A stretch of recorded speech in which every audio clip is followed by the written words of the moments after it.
That's the armrest, and the underneath and the holder has developed a lot of rust.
Okay, let's try out some of this turbo metal bog. I've got it at Bunnings.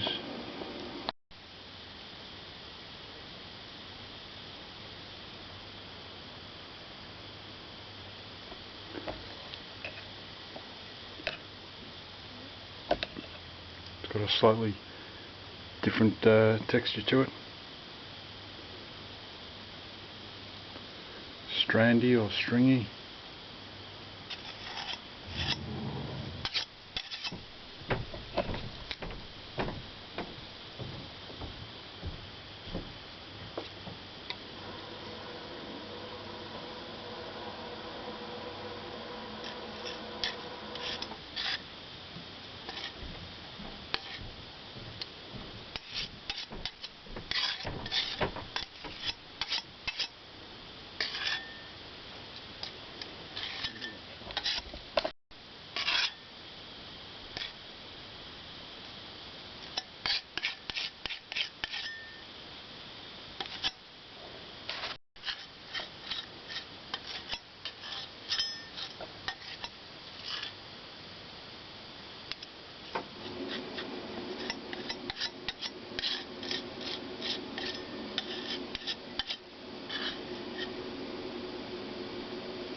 Okay, after about 10 minutes it's starting to cure.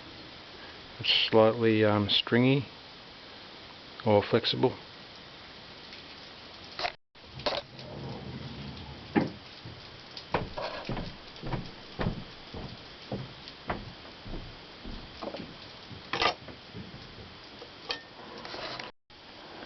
Okay, approximately another 10 minutes, and it's very hard. I'm unable to break it at this point.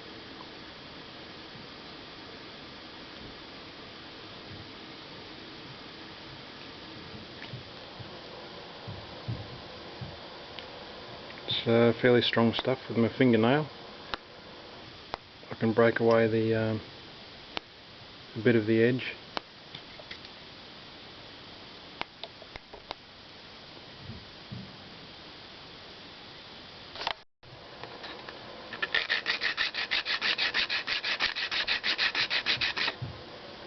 And I can still sand it, so seems like good stuff to work with.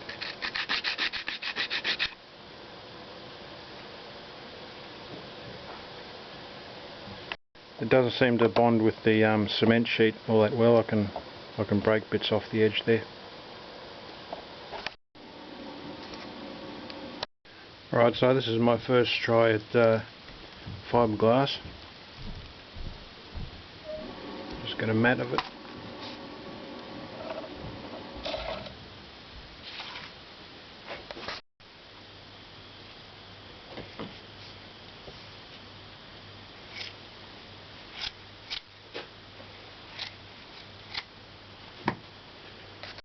Okay, this is the resin. I'd guess it'd be fairly thick and sticky.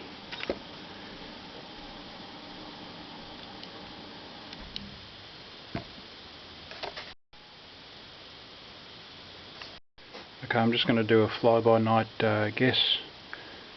I'd guess that it'd be about that much resin to, this is the catalyst or the hardener. Might have to just cut off the top. I don't think that'll, oh yeah, so I'll put in about that much. Stir it up.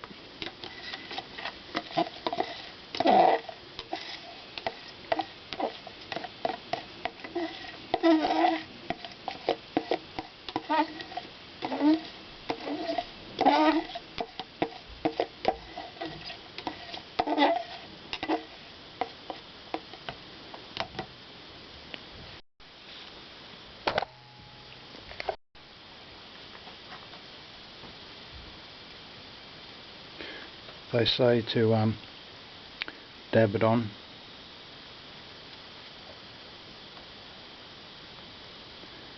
And there's not supposed to be any air bubbles.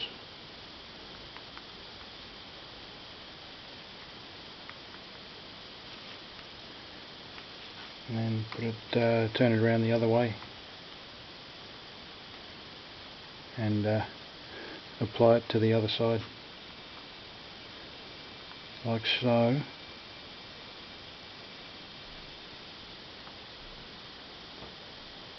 Okay, should be good.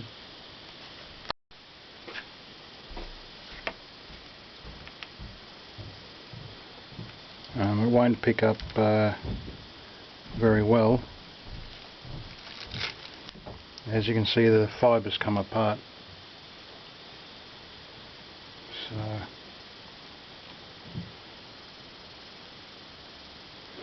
there we go, just leave it like that and come back later and see how it is.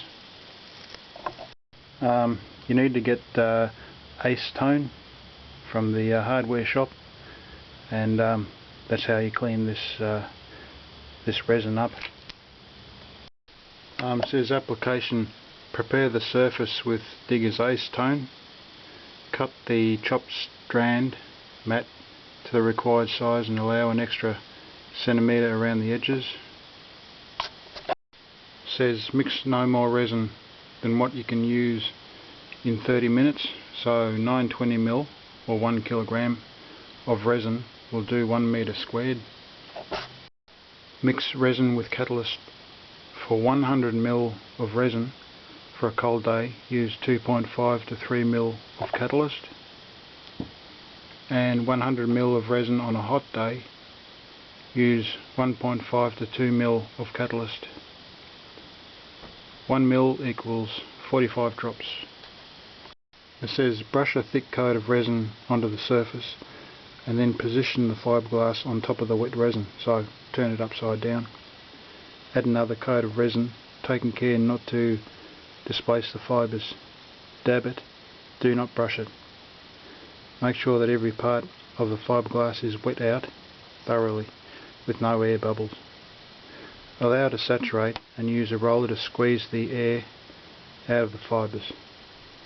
Clean up with acetone. Yeah, so that's my first go at fiberglassing ever. So see how it goes. Okay, so now I'll take the battery out and take the battery holder upstairs under the house and give it a coat of rust paint and reinstall it, and that'll be it. I can reinstall the bigger battery.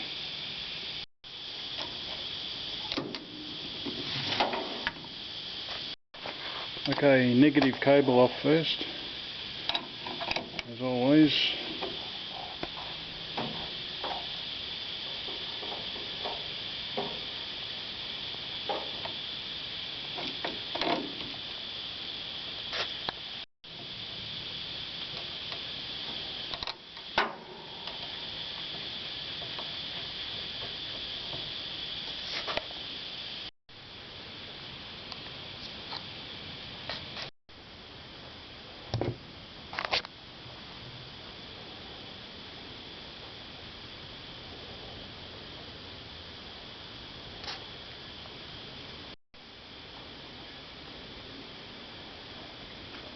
Oh, by the way, the fiberglass is pretty well spot on. That's a success. You can see there that it's curing.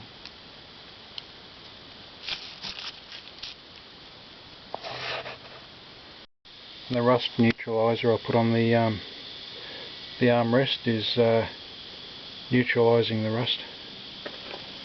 So that's it's going pretty well.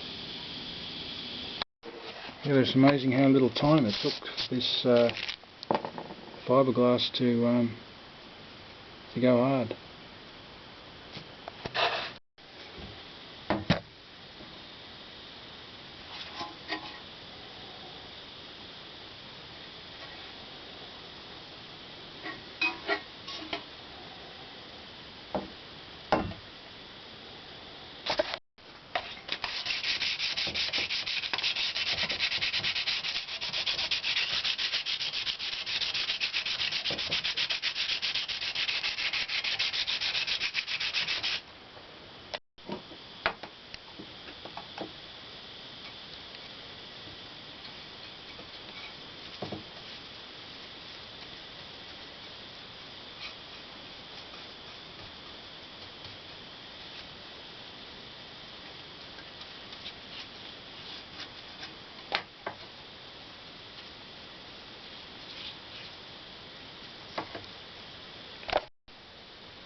Okay, the battery holder's finished,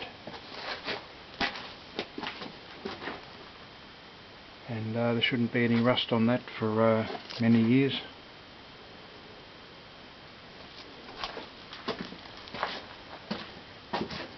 The armrest is treated, and it's only about an hour later, and that's fully cured.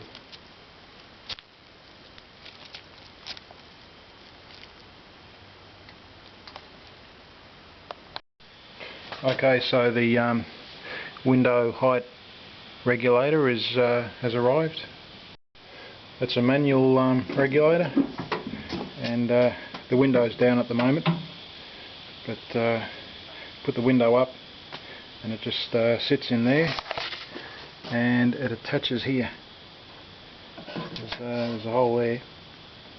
The bottom attachments are there, but the electric windows wore out because of the weight of the electric motor. But it hangs down here, and it worked loose, and as you can see it's worked its way out of there and there. So that's the attachments for the electric one. That's the bottom of the door there, and the manual one sits up here, and you can also, this is straight, and you can get attachments through there. Yeah, that's it. Left hand window regulator, cost about $37 and $28 postage. CLJ67.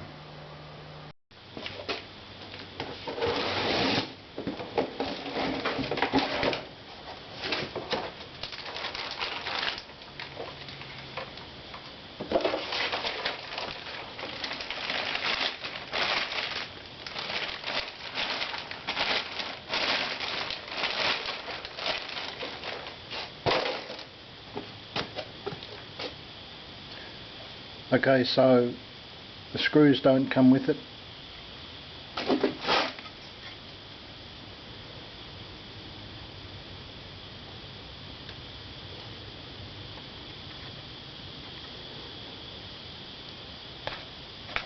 Surprisingly, the sliding wheels, it's not all that easy to turn them, and they're sort of a swivel type, so they swivel all the way that way and from side to side and backwards and forwards.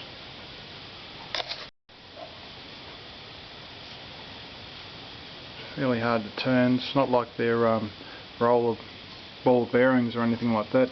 That one's fairly easy. That'll rotate easy, but this one's fairly well locked. The third one.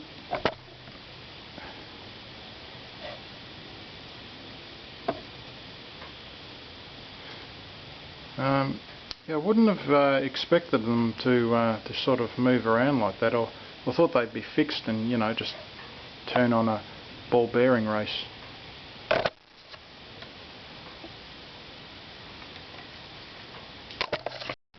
Yeah, that seems really odd to me. Maybe there's something I'm missing on, or not understanding. Yeah, not very confidence inspiring, put it that way. Okay, it's interesting to note the difference between the electric windows, the one on the right, and the manual window regulator. You can see the extra weight, tremendous weight, and especially if you put the electric motor here, you can see how much difference in weight there is. With the electric window regulator, there's riveted bolts coming out on top, and underneath there's welded on nuts. So it's just a completely different design to the manual regulator.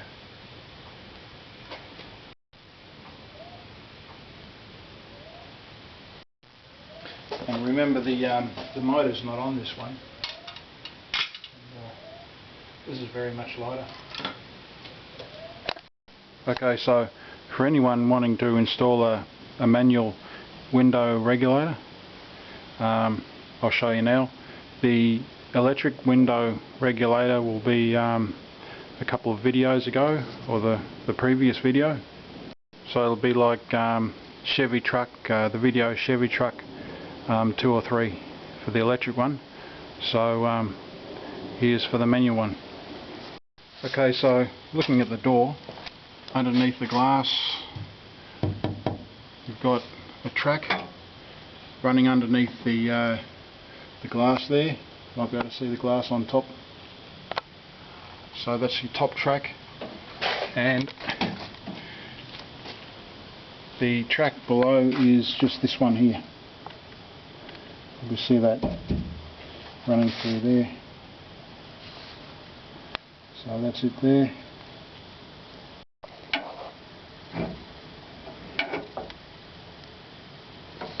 While I'm here, I'll try and get a video of the bottom of the door. There's usually rust down below there, but this door seems to be fairly good. Don't know if you can see through there or not. Right down the very bottom there.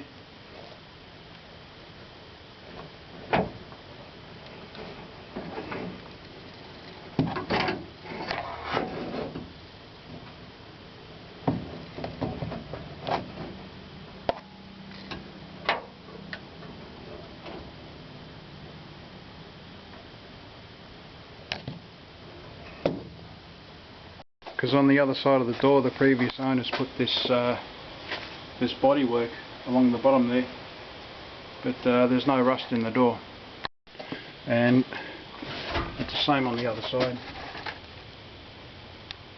Okay, so the key points are, it'll be going in this way. You've got your 2 wheels facing out or away from you, and one should be facing in. That's for the bottom one, along there. And these 2 rollers, well, they're not rollers, they don't turn. They go underneath the window along there on the track. The top track has got a notch, and the notch is,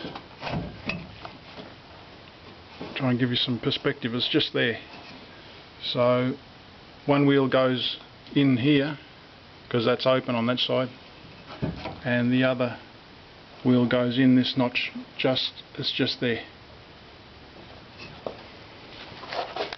And the bottom wheel or guide or whatever it is, that slots in this way from this end. That's open as well. It goes in there.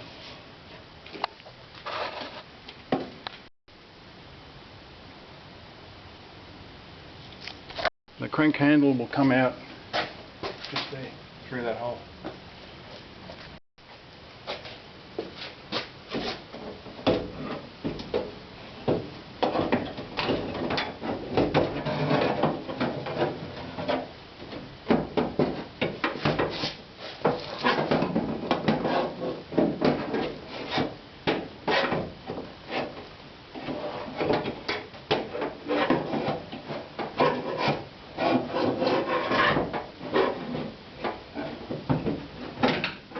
There it is. To get it out, just bring these two together, and just sort of rotate it around. This bracket is to hold the window up. So if I bump this out, the window will fall down. So that's holding it up. Okay, what the secret is here is with that window guide that runs down there. The guide sits out from this edge here, and the mechanical device that ratchets backwards and forwards has to fit inside that gap. So the edge runs about 20 mil in, and it has to actually sit in between this metal and the window guide. Okay, so that's it, and you can probably see the screw holes there. There's two of them. They're waiting to be picked up with the nut that passes through, and here I have to make up some type of washer, and I can screw in here, and there are fixing points through there with a self-tapping screw, but it can only go in about 5 millimeters past this point. Okay, so now that it's got an undercoat, I'd like to now apply some white paint. The reason for that is that any rust that happens in the future can be seen and fixed up, and also if it's white you can see the structure of it in the car. I like to be able to see the structure of things, and if you black it all out you can't really see the different components.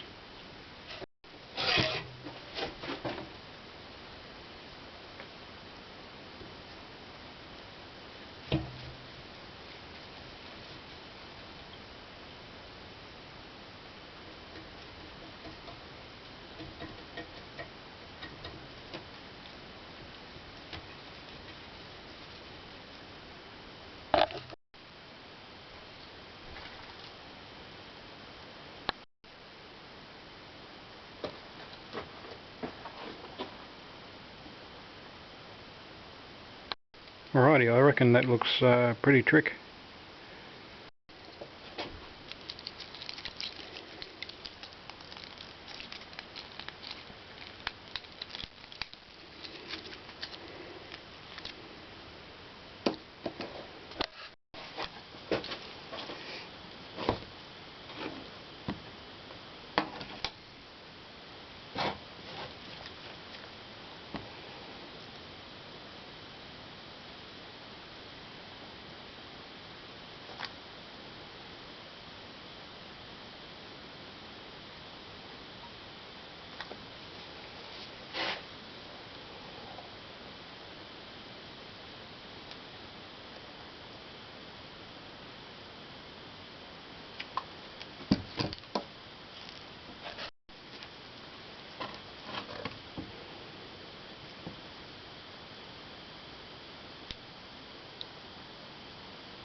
Okay, so the speedo cable, the new one's arrived. What I've done is I've oiled up the cable, so this tab on the smaller end has this notch on the end, and you can pull the cable right out.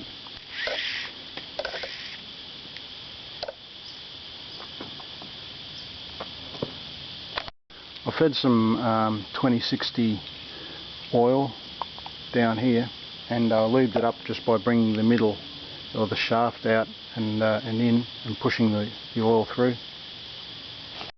I found the oil was too thick, seemed to bind a little bit on the spinning shaft in the middle, so I just got some of this stuff and just sprayed it down until it came down out the other end, and it's all good. So the part without the notch on the end goes in the small opening, and just feed that through.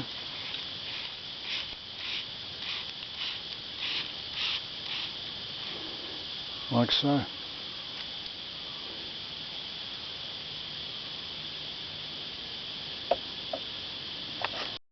As you can see, it spins very easily.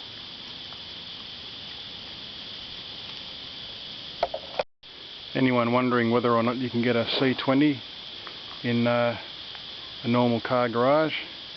The answer is yes. You can see there's plenty of room.